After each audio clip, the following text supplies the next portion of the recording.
Hey, sports fans out there. Hope you're having a great day. Welcome. This is Coach EJ, the brand. And Coach Aaron, the source. Everyone, welcome. Today starts off our Champions Are Built series. It's a series that we're going to bring people who have been successful in all aspects of sports, and they're just going to share their stories and their experiences. And hopefully there'll be some information, some gems of knowledge that will help you guys in your journey. And today I'd like to introduce one of our guests. It's Andre Ward. He's a world-class athlete, boxer. I'll say this right now. I'm sorry about I'm not good with the intro stuff, but Andre retired with a 32-0 undefeated streak. He was the WBA undisputed IBF and WBO light heavyweight champion. He held the unified WBA super, WBC, ring, and lineal middleweight titles between 2009 and 2015. Before that, he was a gold medalist at the 2004 Olympics. I mean, you say what you can say it, he's done it. And I've had the pleasure of training this gentleman for 7-8 years. Yeah. Through a lot of his fights, and I think this guy's story is an amazing one and something that people should hear. And with further ado, Andre Ward. Our subject again: Champions Are Built.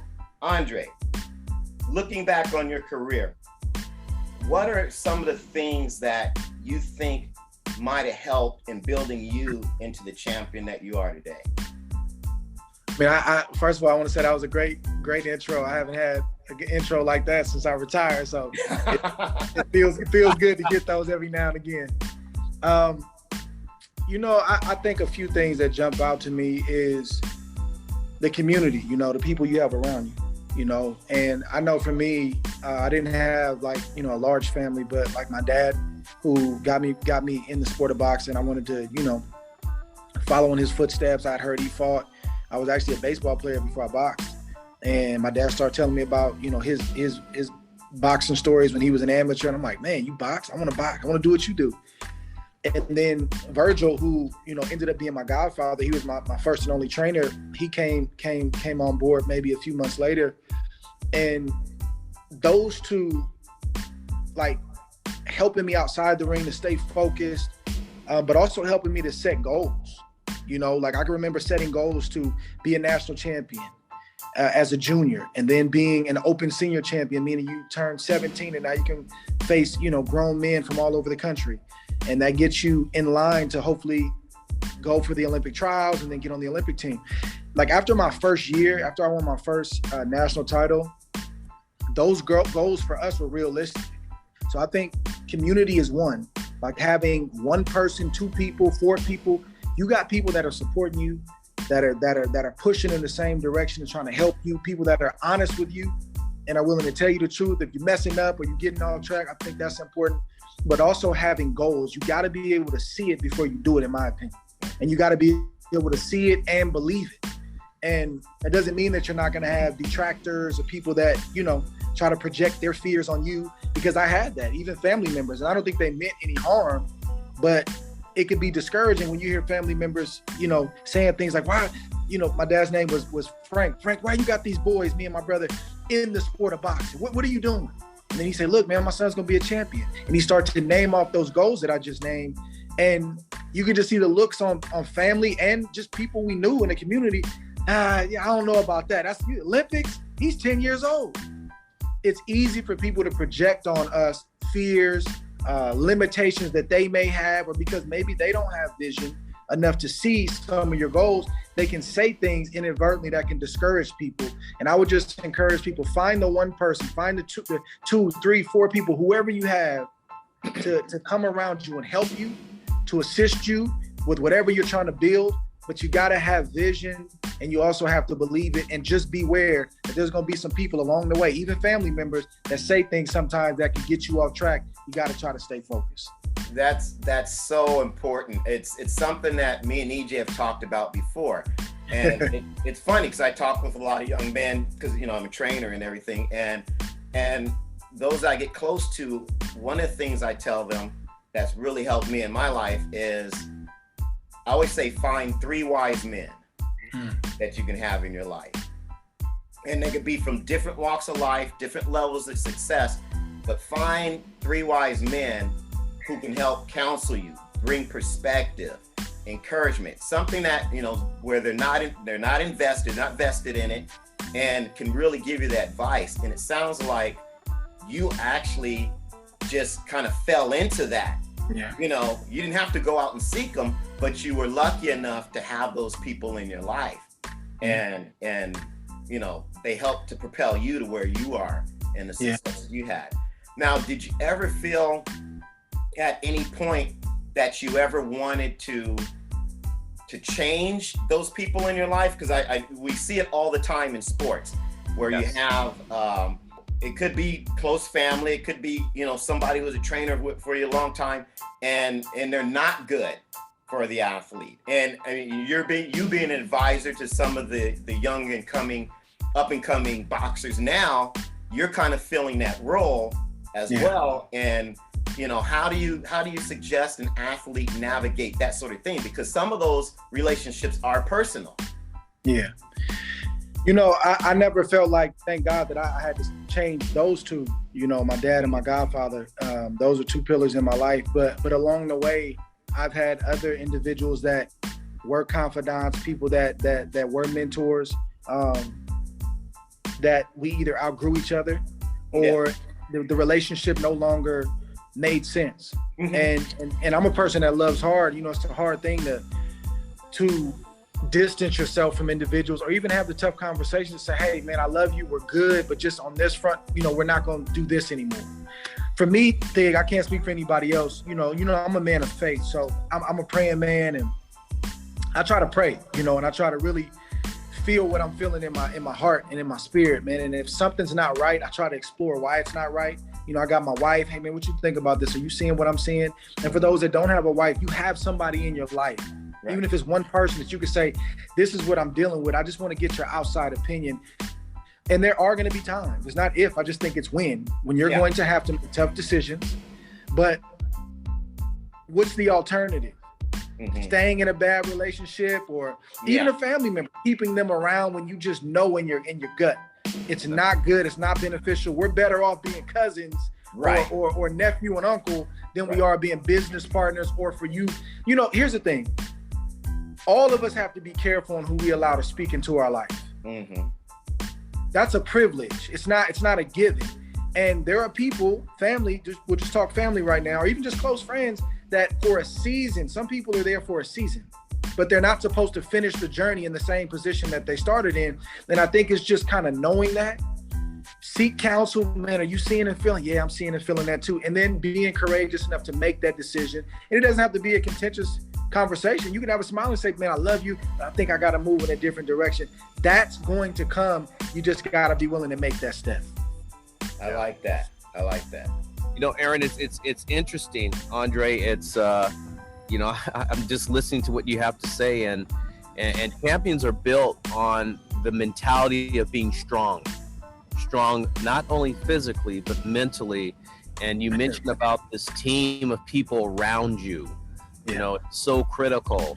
And I tell all our listeners out there that, hey, listen, this team aspect, you know, they talk about sports teams. You played an individual sport, you box, it's still a team game at the end of the day. You're just out there creating the strategies that you guys have put in place.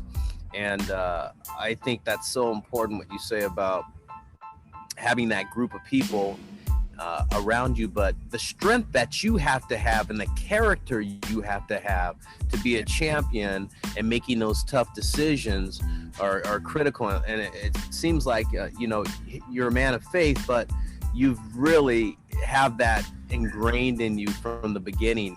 Where did that start? I mean, that's interesting to me that you have that. And where did that start from, Andre? I think it's something that was just cultivated over the years. You know, I'm a person that, you know, I was when I was a kid, people knew me as being quiet, but I was always watching. That's just what, if you tell him, hey man, how was Dre as a kid? Man, he was real quiet, but he was always watching. I picked up a lot. I pick up a lot from just watching people and studying people. It's part of what made me a good boxer, studying opponents, you know, different things like that. But it doesn't just stop there. It's the same thing in life. I mean, me and Thig talk business all the time, you know, and I sit there and I watch him like, man, I've seen Thig go through some storms, you know, like look at this pandemic and having to like restructure your business plan. I've seen him buy buildings, sell build. Like I've seen this stuff and hey man, how are you doing this? What about this? And I pull from that, not just the action, but the courage it took to make the decision. And it's the same thing for me throughout my life. I've had periods with my pastor or, you know, Verge, like I said, or other people that God has had in my life where I've just watched and I've learned and I've picked up on things. Other fighters, I'm like, man, I saw you got a lot of heat for the decision you made. I respect the decision. How'd you get through that? Man, it was tough, man, but hey, this is what I did. So I know when my time comes to make a stand, when my time comes to face backlash, hey man, I talked to this brother and this is how he got through. Man, I'm gonna try to do that too. And you know, one thing people don't talk about, fellas, is when we talk about success or being a champion or being successful, you will not be successful in any field of life if you don't have courage. Yeah. Period. Yes. It takes courage to buy that building you've been looking at. When you know that, man, if the business starts to get a little shaky, I'm gonna be in trouble. It takes courage to hire people. Yeah. And it takes courage to fire people. Yep. It takes courage to put signs up in your gym. Hey, this is what you can do. This is what you're not gonna do. Because you inevitably you have somebody call your phone. Why do we have to do this? You know, I don't agree with it. And they may go down the street, but you got to be courageous to say, listen, this is my vision. You're welcome to go down the street, but this is what I want to do.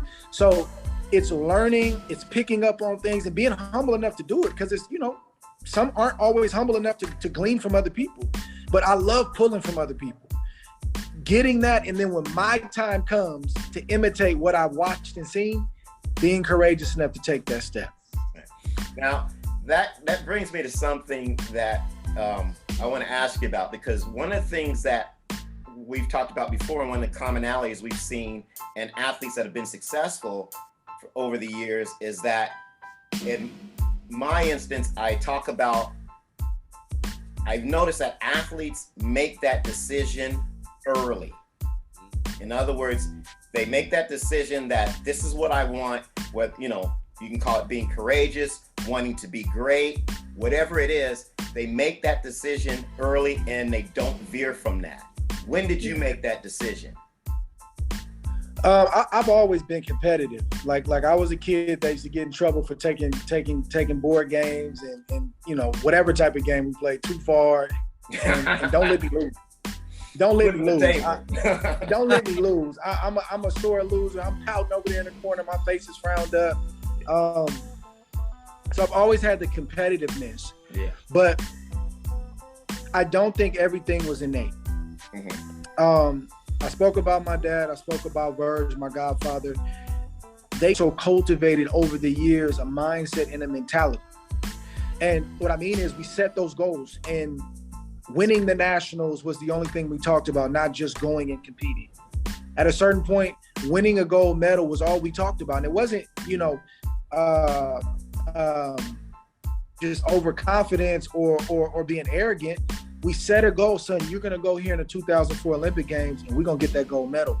So that mindset just started to be ingrained in me where, hey, man, we set goals, we sacrifice, but this is where we're going to end up. And hey, if you don't end up there because we don't always meet our goals, at least you can live with yourself to know, man, I gave it everything that I had. So it wasn't just the competitiveness and the drive to take the vision and run with it was in me, but the actual mindset and the courage to dream and set goals and to go after them with everything that I had, that was cultivated. You know, it's interesting, Aaron, and we say this about, you know, a lot, and what we always talk about is this mindset. And it triggers with champions, is a certain mindset they have. And it sounds like Andre, you know, is, you know, we're talking about these champions of life, as I always say, instead of champions of just sport, but champions of life. It's a mindset they have. And Andre seems to have this mindset that you and I have talked about all the time, whether we're training athletes or we're just talking about this is a good person in business, or hey, check this out over here. is that mindset to be the best and keep pressing on and not taking no for an answer, but to keep on striving to be the best. And that's that mindset that you and I talk about a lot. Oh, excellent. We're going to wrap it up there. I think this was a great start. A couple of key takeaways for me is get those important people around you, right? And listen to them, but don't be afraid to let them go when it's not right for you, and have that ecosystem built, and then also tap into the competitive, juices that are on you. I'm the same way. I have a switch that flips on as soon as I'm playing ping pong or somebody says, you can't do that. People have said, hey man, I've seen it. I saw a change in your face, just because we talk about, hey, we playing Monopoly. Be cool, So, but I think athletes should embrace that, because we are in a world where, well, why are you so competitive? And, it's everyone should win, all that. And then I don't know, maybe I'm a Neanderthal, or I'm a throwback, but I don't know. That switch still works now. Yes. Right here. And I'm sure, it does with you, man. You're still in the game. You're watching all these guys fight. You hear these stories, but I think that's just part of what makes athletes, and obviously it's part of the makeup of being a champion. EJ. It does it like when I retired, the drive didn't retire. Yeah. The competitiveness didn't retire. Like I'm in business now full time, and like I want to be successful. Mm-hmm. Like I know that I gotta go through the same process I went through the sport. I gotta be humble. I gotta ask questions. I gotta learn. I gotta study. I gotta pay my dues. I gotta be courageous. There's times when I don't want to pick up the phone and call somebody and check on, hey man, I haven't heard from you. Said you're gonna send me those deal points, but I gotta do it. Yeah. Or if I gotta press somebody a little bit, like, man, hey, I'm just following back up. I don't really want to follow up, but I gotta do it. Yeah. And I just want to end with this.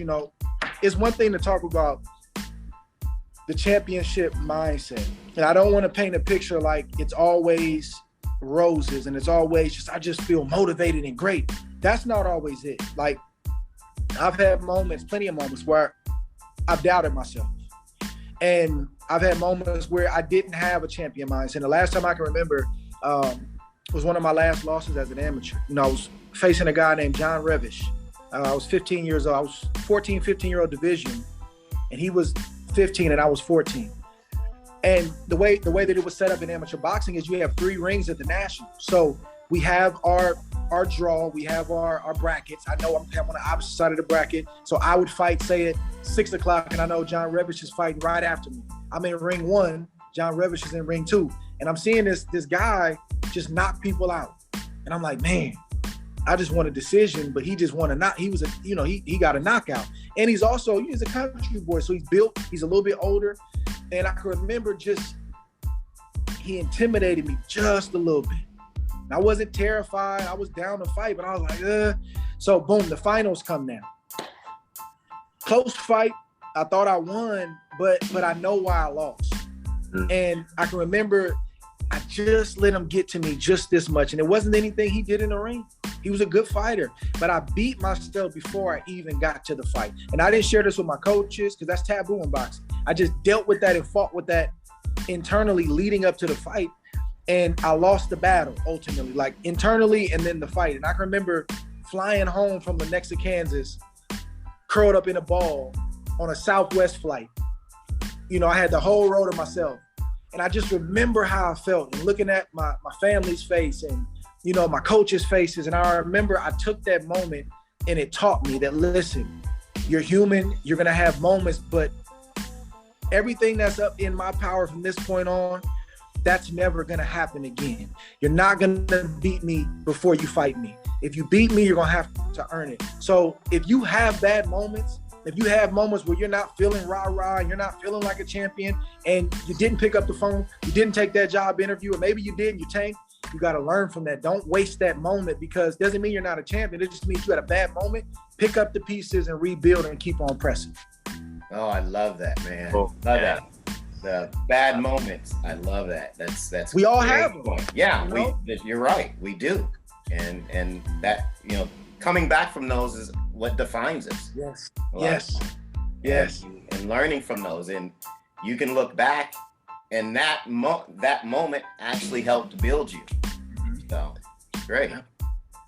Andre Ward, thank you so much, man, because, brother, I enjoyed listening to you. And I knew that you were, I've seen you hang around Aaron a lot, and I've watched you work out, and I respect you so much as a person.